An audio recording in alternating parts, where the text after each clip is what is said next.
So we'll create an image in ChatGPT to use. Here I'll just do an image of a dog with a ball.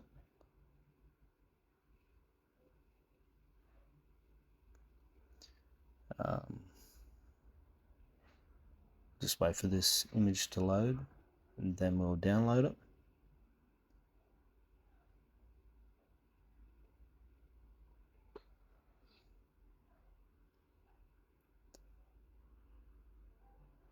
Okay, so we'll pick what image we want to use. I'll just pick this one. Then we'll go to Adobe Background Remover. It's free to use. You probably need to be logged in, but it's free. Just sign in with Gmail.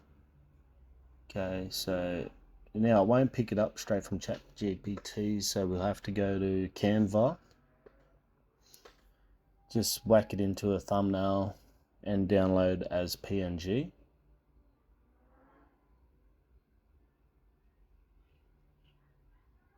So I'll upload that. Make a image as background and we'll download that as PNG. Once that's downloaded, we will go back to Adobe Free Background Remover, upload that image, and then that will process. So this can work with any type of images you want to remove the background on.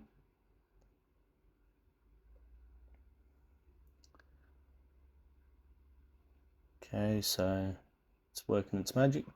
Okay, done, download. So the background's been removed, download, then we'll upload into Canva.